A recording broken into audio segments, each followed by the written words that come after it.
यीशु मसीह के नाम से आप सब शुभ संदेश की दर्शकों को फिर से मैं स्वागत करती हूँ, धन्यवाद करती हूँ। परमेश्वर ने हम सबके जीवन में एक और दिन दिखाया और उनके यीशु मसीह के चरणों में बैठ के हम वचन को सीख सके, समझ सके और उस वचन को अपने जीवन में अमल कर सके, यीशु मसीह का आशीषों का वारिस बन सके। छोटी सी प्रार्थना के साथ इस कार्यक्रम को हम शुरुआत करेंगे। धन्यवाद महान सामर्थ्य पिता, राजाओं का राजा, प्रभुओं का प्रभु, ईश्वरों का ईश्वर, प्रभु यीशु के लहू के द्वारा आपके अनुग्रह सिंहासन पर आते हैं। प्रभु आपका वचन बताता है 2 कुरिन्थियों 3 और 5 के अनुसार, प्रभु यू आर आवर सफिशिएंसी, हम तेरे द्वारा पूर्ण होते हैं। प्रभु तेरे क्रूस के पीछे छुप जाती हूँ प्रभु, और तेरी पुनरुत्थान की सामर्थ प्रभु बोलने वाला मुझको, देखने वाला दर्शकों के ऊपर कार्य करे। प्रभु सारा आदर, सारी महिमा केवल आपको मिले यीशु, हम घटे आप बढ़े। इस प्रार्थना को यीशु मसीह के जीवित और सामर्थ्य नाम में मांगते हैं, सुनिए, ग्रहण कीजिए, आमीन। जो विषय आज लिया है वो है ओवरकमिंग वर्ल्डलीनेस, हिंदी में दुनियादारी पर काबू पाना, ये विषय लिया है। जल्दी से हम इस विषय पर, आप कह सकते हैं हम दुनिया में ही रहते हैं और फिर दुनियादारी से कैसे हम काबू पाएंगे, ऐसे आप प्रश्न आप मुझे कह सकते हैं। हाँ, हम ये जरूर है, हम दुनिया में ही रहते हैं, लेकिन हम दुनिया का बिलोंग नहीं करते हम लोग। जैसे एक ओशन, ये समुद्र में एक मछली होता है, समुद्र की जो करंट है वो इस तरह से जाता है, तो उस मछली को ये समुद्र के बहाव से उनको स्विमिंग, तैरना नहीं करना होता है कि उसको ऑपोजिट डायरेक्शन में उसको स्विमिंग करना होता है। नहीं तो क्या होता है, अगर इसी बहाव में ये मछली इसी के साथ जाओगे तो समुद्र का लहरें जिस तरह जा रहे उसको उस तरह फेंकेगा और फिर इनका अपना जीवन नहीं होगा, वो लहरों से कंट्रोल करते रहेंगे। लेकिन मछली ऑपोजिट डायरेक्शन में वो हमेशा स्विमिंग करती है। हमारे जिंदगी भी कुछ ऐसा है, मसीह जीवन, इस दुनिया में रहते हुए हम इस दुनिया को हम बिलोंग नहीं करते हैं। बहुत सारे ऐसे वचन हैं, लिखा है we are pilgrims, we are sojourners, means हम लोग क्या है, यात्री लोग हैं। कुछ समय हम यहाँ पे रहेंगे, लेकिन हमारे ये परमानेंट प्लेस नहीं है। हमारा परमानेंट प्लेस जो है वो स्वर्ग राज्य है। इसलिए हम इस पृथ्वी में जो टेम्परेरी लाइफ के लिए हम ज्यादा फोकस नहीं रहना है, लेकिन हम उस परमानेंट जगह के लिए हम ज्यादा फोकस रहना है। यही मेरा विषय है। जल्दी से कुछ वचन के द्वारा हम इसको दुनियादारी के ऊपर, दुनिया में रहते हुए कैसे काबू पा सकते हैं, जल्दी से हम देखेंगे। याकूब 4:4, इसमें लिखा है, मैं पूरा वचन नहीं पढ़ रही हूँ, आखिरी हिस्सा पढ़ रही हूँ। जो कोई संसार का मित्र होना चाहते हैं वो अपने आप को परमेश्वर की बैरी बनाता है। इसका मतलब क्या है, we are living in this world, but we cannot get too much involved with this world. We can't be so much friendly with the worldly system. इसका मतलब ये है, हम दुनिया में रहते हुए दुनिया का हम बिलोंग नहीं करते हैं। जॉन 17:15, यूहन्ना 17 और 15 में लिखा है, मैं विनती ये नहीं करता हूँ कि तू जगत से उनके उठा ले, परंतु ये विनती करता हूँ कि तू उन्हें दुष्ट से बचाए। यीशु मसीह कलीसिया के लिए, विश्वासियों के लिए पिता से विनती प्रार्थना कर रहे हैं। और ये क्या प्रार्थना कर रहे हैं, ये नहीं बोल रहे कि दुनिया से उनको उठा ले, मगर दुनिया में रहते हुए वो दुष्ट की चाल से उनको बचा के रखो। ये प्रार्थना यीशु मसीह कर रहे हैं। यही प्रार्थना हमारा भी होना चाहिए। 1 जॉन 2 15, 16, 17, पहला यूहन्ना 2 15, 16, 17। ये बहुत बार मैं बोल चुकी हूँ। ये आंखों की अभिलाषा, शरीर की अभिलाषा, जीविका घमंड, ये सारी बातें संसार के ओर से आता है। और शरीर को खींचने वाला मतलब 5 सेंसेस, जो शरीर को अट्रैक्ट करने वाला ये बातें सारे इस संसार से आता है, लेकिन हमको ये जानना जरूरी है, ये संसार, this world is passing away, this is not going to be here for ever. ये जो वर्ल्ड है, ये दुनिया है, इज पासिंग अवे। यही वचन में यही लिखा है, आखिरी 17 में लिखा है, संसार और उनकी अभिलाषाएं दोनों मिटते जाते हैं, जो परमेश्वर की इच्छा पर चलता है वो ही सर्वदा बना रहेगा।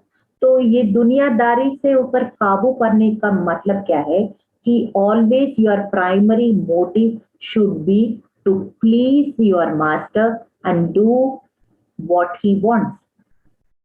यही प्राइमरी मोटिव है, होना चाहिए। और यही 1 जॉन 2:15, 16, 17 में doing the will of the father is primary because the world is passing away. कैसे बोल सकते हैं पासिंग अवे, दुनिया खत्म हो रहे।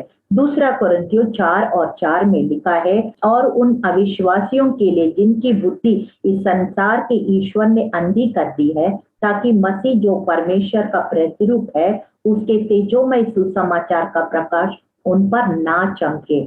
यही 2 कोरिन्थियंस 4:4 बता रहे, और एफिशियंस 2:2 भी यही बता रहे, जिनमें तुम पहले इस संसार की रीति पर आकाश के अधिकार के अधिपति अर्थात उस आत्मा के अनुसार चलते थे जो अभी भी आज्ञा ना मानने वाले में कार्य करता है। The prince of the air who now works in the sons of disobedience, मतलब पूरी तरह से इस संसार के वश में आने का मतलब क्या है, then you become the sons of disobedience, अनाज्ञाकारी का पुत्र बन जाएंगे। ऐसे ही पहले हम ऐसे ही थे, लेकिन प्रभु ने हमें छुटकारा दे दिया है। रेवलेशन 12:9, प्रकाशित वाक्य 12:9 में लिखा है, बड़ा अजगर अर्थात वही पुराना सांप जो शैतान कहलाता है, सारे संसार को भरमाने वाला है, पृथ्वी पर गिरा दिया गया है और उसके दूत उसके साथ गिरा दिया गया। That great dragon was cast out who deceives the whole world। मतलब इसका काम क्या है, सांप जो आदम वाटिका में पतली सांप था, अब रेवलेशन में आके वो ड्रैगन बन गया। और वो क्या काम करता रहा, अभी तक भी क्या काम करता रहा, डिसीविंग द वर्ल्ड, लोगों को धोखा देने का। इस तरह से दुनिया से ज्यादा हम दुनिया में रहते हुए दुनिया को हमारे अंदर घुसने नहीं देना है। अब मैंने कुछ 7 स्टेप्स टू ओवरकम, 7 कदम लिखा है, बाइबल से ही लेकर के पवित्र आत्मा ने जैसे अगुवाई दिया वैसे मैंने लिखा है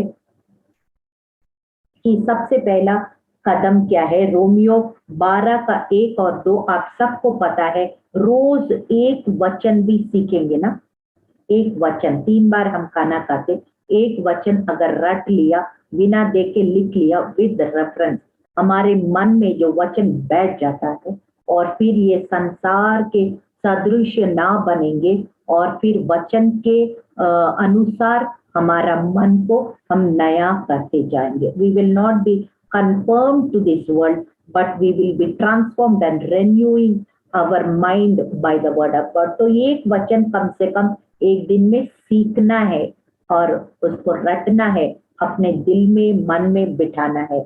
और दूसरा कोरिन्थियों 3:18 में लिखा है, परंतु जब हम सब उदेड़े चेहरे से प्रभु का प्रताप किस प्रकार प्रकट होता है, जिस प्रकार दर्पण है तो प्रभु के द्वारा जो आत्मा है, हम उसी तेजस्वी रूप में अंश अंश करके बदल जाते हैं।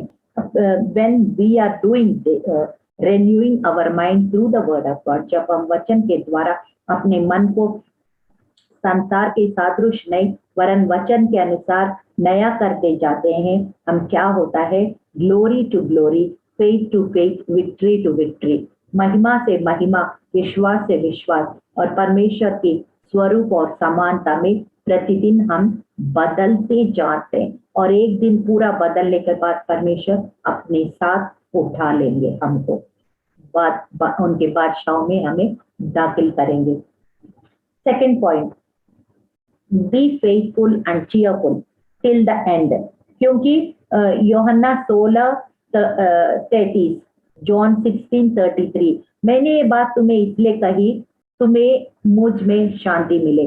संसार में तुम्हें कलेश होता है, परंतु धाड़स बांधो, मैंने संसार को जीत लिया। जो संसार को जीत लिया है, इस संसार में कलेश तो होता है, कुछ ना कुछ चैलेंजेस हर एक को अलग अलग तरीके से, अलग अलग प्रकार से, अलग अलग एज लेवल में, अलग अलग क्षेत्र में होता है। मुझे भी होता है, आपको भी होता है। तो परमेश्वर ये वचन में क्या कह रहे हैं, अगर मैंने संसार को जीत लिया तो मेरे द्वारा तुम भी इस संसार के चैलेंजेस को जीत सकते हो। If I have overcome the world, Jesus Christ, through Jesus Christ who is in me, you can also overcome this world.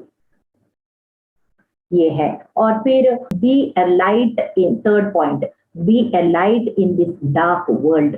इस आपने शादियां देखा, दिन में शादियां इतना मजा नहीं आता है ना, रात में लाइट लगे हो बहुत अच्छा लगता है। ऐसे ही हमारे जो हमारे अंदर जो दिया परमेश्वर ने दिया, उसको we have to be lights in this dark world. Hallelujah.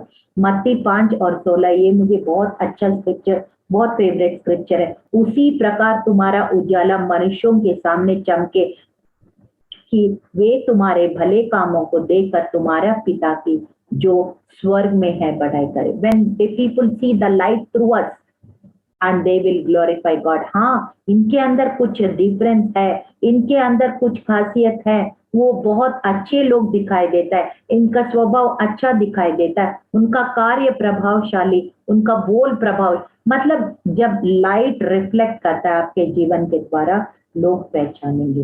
Hallelujah. So you have to shine like light in this dark world. और जो परमेश्वर की आत्मा जो हमारे अंदर है वो छुपा नहीं सकते। हालेलुया। फिर उसके बाद हम देखते हैं always obtain godly wisdom and follow the leader. हमेशा मैं होली स्पिरिट के बारे में बोलती हूँ, और Holy Spirit is our leader and we have to follow the leader. Hallelujah. और फिर जेम्स 3:17 में लिखा है, अब the scripture is fully loaded with heavenly wisdom. कैसे वो स्वर्गीय ज्ञान को, विवेक को, परखने का शक्ति को हम प्राप्त कर सकते हैं। जेम्स 3:17 या 17 में लिखा है, वो ऐसे ज्ञान को हम प्राप्त करते रहना वचन के द्वारा, पवित्र आत्मा के सहायता के द्वारा, प्रार्थना के द्वारा। एशिया 48:17 एक स्क्रिप्चर मैं पढ़ती हूँ, यहोवा तेरा छुड़ाने वाला और इस्राएल का पवित्र यूं कहता है, मैं तेरा परमेश्वर यहोवा जो तुझे लाभ के लिए शिक्षा देता हूँ, जिस मार्ग से तुझे जाना है उसी मार्ग पर तुम्हें ले चलूंगा। So he is our leader, Holy Spirit is our leader, word of God is our leader. So as we look to the word, meditate the word, study the word and follow the word and follow the Holy Spirit, we will never go wrong. Hallelujah. और फिर fifth point, deny अनगॉडलीनेस। मतलब क्या? अभक्ति जो परमेश्वर की ओर से नहीं है। हम लोग को लोग तुच्छ जानेंगे या कुछ उल्टा सीधा बोलेंगे या बहुत कुछ मौकरी करेंगे जब हम ऐसे चीज को नो बोलते हैं, जो भीड़ को हम फॉलो नहीं कर सकते।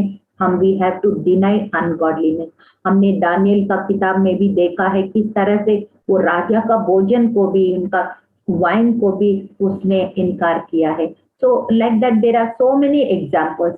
हम लोग को अनगॉडलीनेस, अभक्ति को, बैड हैबिट्स को, जो वचन के खिलाफ है, किसी को खुश करने के लिए हम हाँ में हाँ नहीं मिला सकते।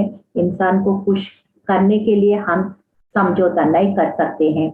वचन के अनुसार चलना तो चलना ही पड़ेगा। ये एक वचन मैं पढ़ना चाहती हूँ जो टाइटस में 12-14 में लिखा है, और हमें चिताता है कि हम अभक्ति और संसारिक अभिलाषाओं से मन फेर कर इस युग के संयम और धार्मिकता से और भक्ति से जीवन बिताए और धन्य आशा की अर्थात अपने महान परमेश्वर और उद्धारकर्ता यीशु मसीह की महिमा के प्रकट होने की प्रतीक्षा करते रहें, जिसने अपने आप को हमारे लिए दे दिया कि हमें हर प्रकार के अधर्म से छुड़ा ले और शुद्ध करके अपने लिए ऐसी जाति बना ले जो भले भले कामों में सरगर्म हो। So he made us a special people. Don't just compare with anybody like that. हम लोग कई बार क्या है, सामने वाले इंसान को खुश करने के लिए अंधे के परमेश्वर को और हमारे लिए सब कुछ दे दिया, जान दे दिया, उनके बारे में भूल जाते हैं, उनको नजरअंदाज करके हमने मैन प्लीजर बन जाते। इसी टाइम इसलिए हमेशा हम परमेश्वर के भय में चलना बहुत ही जरूरी है। वी हैव टू डिनाई अनगॉडलीनेस, अभक्ति को इनकार करना है जो परमेश्वर की ओर से नहीं है, चाहे कोई भी हो, कैसे भी हो, हमको नकारना पड़ेगा। Have courage to say no.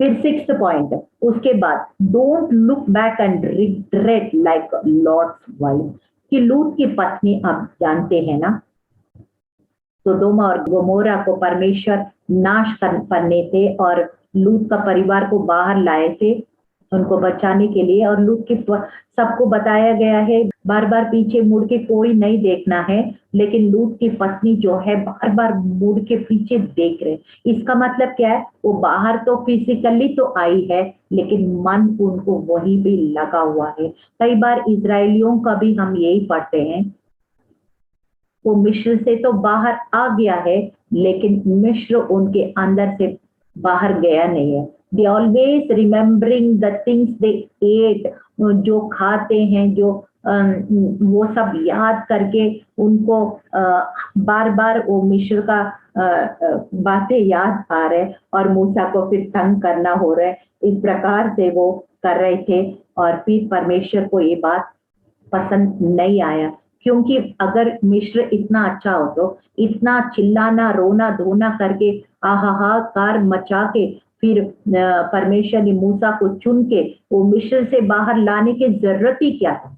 वहां पे बहुत दुख उठा रहे थे लोग, तभी बाहर आए। जब ऐसे समय तुम उस बातों को याद करके कैसे कुड़कुड़ा सकते, बुड़बुड़ा सकते, that is not God's will.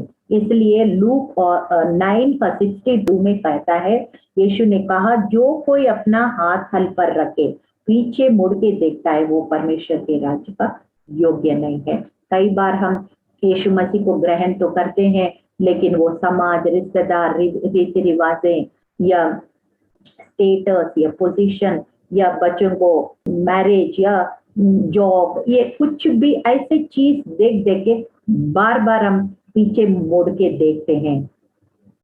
बहुत सारी बातें हमें पूरी तरह से यीशु मसीह को ग्रहण करने के लिए नहीं अलाउ करता है। वो सारे बात से हमको छुटकारा पाना बहुत ही जरूरी है, क्योंकि 2 पीटर 2:20 में लिखा, वे प्रभु उद्धारकर्ता यीशु मसीह के पहचान के द्वारा संसार की नाना प्रकार की अशुद्धता से बच निकले और फिर उनमें फंसकर हार गया तो उनकी पिछली दशा पहले से भी बुरी हो गई है। तो इसलिए अगर हम उस अवस्था से, उस मुश्किलों से बाहर आने के बाद सब भूल के फिर वापस जाने का कोशिश करेंगे तो पहले से भी एक दुर्दशा होगा। यही परमेश्वर का वचन बार बार कहता है। इसलिए we can not always look back and regret like lord's wife. Lord's wife लूत की पत्नी का क्या बन गई है? नमक की खंबा बन गए। हम नमक की खंबा नहीं बनेंगे, लेकिन जो उद्देश्य, जो परमेश्वर की आशीष है, जो हमारे लिए रखा है, वो हम नहीं प्राप्त कर पाएंगे, फिर हमारा जीवन अधूरा रह जाएगा। ये परमेश्वर की ओर से नहीं है। हमारा फ्लैश हमें पीछे खींच रहे, लेकिन पौलुस की तरह मैं मारता हुआ कूदता हुआ 1 Corinthians 9:27 शरीर को आत्मा के वश में लाता हूँ। ये हमारे प्रतिदिन का प्रयास होता है। लास्ट में we have to focus on his second coming। Psalm 90:12 में लिखा है, हमको अपने दिन गिनने का समझ दे कि हम बुद्धिमान बने।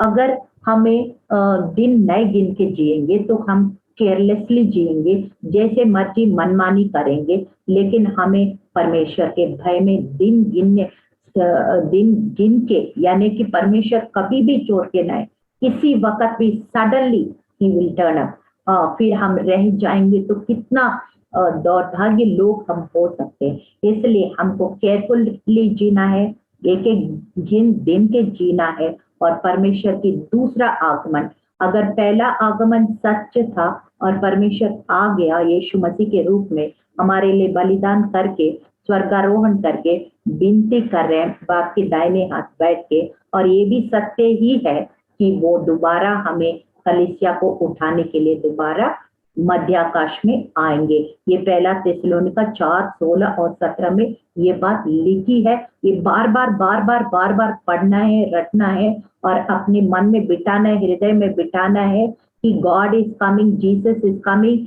And whenever he is coming I have to be prepared and be ready to meet him. Amos 4 अध्याय में उसमें लिखा है, are you prepared to meet the Lord, ऐसे लिखा है। तो हम तैयार है? अगर तैयार नहीं है तो हम यही रह जाएंगे। इसलिए प्रतिदिन हम आखिरी दिन जैसे परमेश्वर के भय में जिए। इस प्रकार से ये 7 steps, you have to renew your mind, not be conformed to the world, you have to be faithful till the end, cheerful to the end and run a race। मसीह एक दौड़ की समान है, जैसे इब्रानियों 12:1-2 में लिखा है कि we have to run this race to following the rules with very less weight। कपड़े भी बहुत कम से कम पहन के अपना ट्रैक में ऐसे रेस को जीतना है, हमको मंजिल को पाना है। और B a light in this dark world, obtain godly wisdom, follow the leader, deny ungodliness, don't look back like Lot's wife or like Israelites, you have to pay the cost of discipleship, and last में focus on his second coming। इस तरह से हम कुछ points को हमेशा मन में बिठा के उसको फॉलो करते रहेंगे तो हम दुनियादारी कभी नहीं बनेंगे। इस दुनिया में रहते हुए दुनिया के बातों पे हम जय पाएंगे और यीशु मसीह का हम वारिस हमेशा बने रहेंगे। छोटी सी प्रार्थना के साथ इस कार्यक्रम को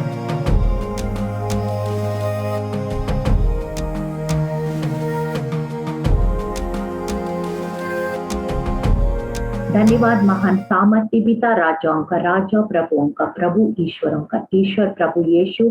हमने देखा है we are living in this world, हम इस दुनिया में रहते हैं प्रभु, लेकिन हम इस दुनिया को हम बिलोंग नहीं करते हैं, हम स्वर्ग को बिलोंग करते हैं प्रभु। We are the ambassadors of heaven, हम स्वर्ग की राजदूत है प्रभु। इसलिए इस दुनिया में रहते हुए अपना राज्य, अपना स्वर्ग का हम रिप्रेजेंट करते हैं यीशु। इसलिए प्रभु जी, जो ये दुनिया का रूल्स एंड रेगुलेशन, ये दुनिया का सिस्टम हमारे अंदर घुसने ना पाए यीशु। हम केवल कुछ चीजों में हम इस दुनिया के उसमें रहे, लेकिन परदेसी और यात्री जैसे हम इस दुनिया में रहे प्रभु। हमारा फोकस हमेशा प्रभु यीशु की ओर लगे रहे, स्वर्ग की ओर कनेक्टेड रहे और निष्कपट रहे, जैसे दूसरा इतिहास 16:9 में लिखा है, जिसका मन उनकी ओर लगा है वो निष्कपट तरीके से लगा है, वो अपने सामर्थ को प्रकट करना चाहते हैं। 2 क्रॉनिकल 16:9 में लिखा है। हाँ प्रभु, हमेशा हम स्वर्ग से कनेक्टेड रहे और निष्कपट रहे, ताकि आपकी सामर्थ प्रभु हमारे द्वारा हमारे परिवारों में, कलीसियाओं में, इस शहर में और देश में लगातार प्रकट होते रहे। तेरा सामर्थ का हम गवाह बन के रहे। यीशु मसीह के जीवित और सामर्थ्य नाम में इस प्रार्थना को हम मांगते हैं। सुनिए, ग्रहण कीजिए परम पिता। आमीन आमीन आमीन।